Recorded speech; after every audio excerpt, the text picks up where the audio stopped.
So I'm going to talk a bit about friendship in your 40s slash very early 50s Very early 50s. slash whatever you want. Yeah, so I'm trying to, a few stats now. You mentioned a few before. I'm try not to repeat them. Four-letter word time comes up a lot in the stats. Time is a major barrier for people nowadays to maintain friendships or make an effort to actually physically meet people because everyone's busy doing this and that, you know. Close friends. I think, Sean, you said about close friends, but did you know that 3 in 5 adults in Ireland suffer from loneliness because either they've no time to make friends or they're just too busy, and then the guilt doesn't help their mental health. So I didn't know that. So how often do we actually see our friends? So this is a good one now. So we see our friends like us. In reality, less often. You make more of an effort, so that's a good thing, I suppose. WhatsApp came up. Is WhatsApp enough? Probably not, but it's a massive help, isn't it? Mm. Compared to years ago, I mean, the video calls, the texts, the WhatsApp groups. So how many groups are you in, lads? Who can top the record? Question. Roughly. I'm in a lot of groups, but they're work related. I think WhatsApp is good for kind of maintaining connection, but it's probably not good for kind of deepening. Like you can't really have a kind of a very serious conversation via WhatsApp about something that's difficult. You know what I mean? Well, you could, but you might send it to the wrong person. But that can happen a lot, can't it? So another thing that came up was, I'm just swatting a fly off Mo's head over here. Look, there's a big fly in his head. Another thing that came up is, when was the last time you told a friend something very personal or vulnerable? When you physically meet them, you go for a pint, talk shite for a few hours, or when was the last time you actually told someone something deep, if you get me, as regards to men, what men talk about? I think what often happens for men is they need 4 or 5 pints to have that conversation. And then as a result of the 4 or 5 or 6 or 7 pints, they attempt to have that conversation. But obviously the alcohol probably impacts on the quality of the conversation. The quality and the recollection. But I reckon the older you get, you do share a bit more. And you 3 guys will know I'm always sharing stuff and talk a lot of shite. But anyhow, probably too much at times, but it's just the way I am. But it seems to be getting better as regards mental health and life issues and all that kind of stuff, you know. I suppose men are good at creating a no judgment zone too, where just get together and you can talk about sport, music, drinks, whatever. But personally, I just like going for a few pints and talk bollocks for a few hours, you know. So We're good at taking the piss out of each other too, which I think inadvertently sort of helps us. Strangely I think male friendships tend to have kind of like a kind of activity attached to them. So we're probably not as good for kind of calling into each other and just having a cup of tea and a chat, or a cup of coffee and a chat. It tends to be some type of activity related, going for a pint, playing a round of golf, whatever. Very good point. It's a very good point, mate. Yeah. Whereas women are probably better at the just, interacting for the sake of interacting, having a conversation for the sake of a conversation. Whereas we tend to need to have something to do with the conversation. Yeah. That's very kind, because my wife will pop up to her friend for a coffee, whereas with any of my friends over here, it will be let's go for beer, or let's play, I don't know, let's do whatever sporting activity, or will we do this or will we do that?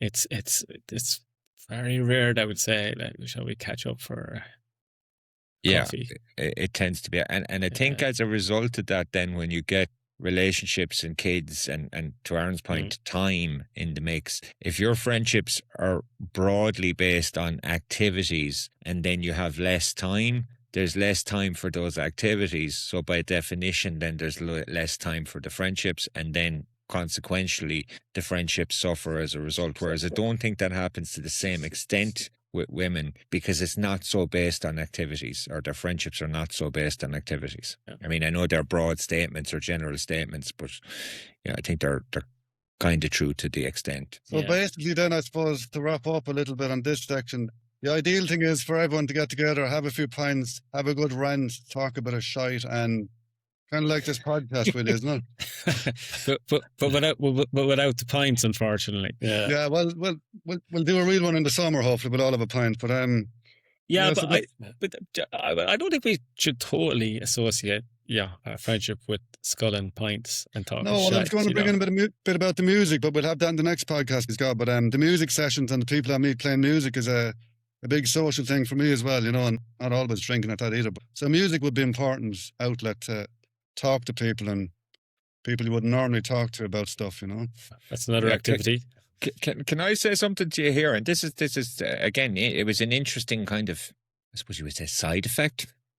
So my marriage breaking down and everything that went along with that, obviously in certain ways left me in a difficult spot, so to speak. A side effect of that was a kind of a rearranging of my friendships. So in other words, certain friends that perhaps, you know, was number 9 or 10, again, I'm using this in general terms, I don't mean in specific terms, when that happened, were very supportive. And then certain friends that perhaps I had expected to be more supportive were a hell of a lot less supportive. So in essence, there was a real qualification in terms of the friendships that I had. So I think I after that experience, I had approximately less close friends, but I had a lot more, I suppose, admiration, respect, loyalty for the friends as a result of how they had treated and supported me during that period.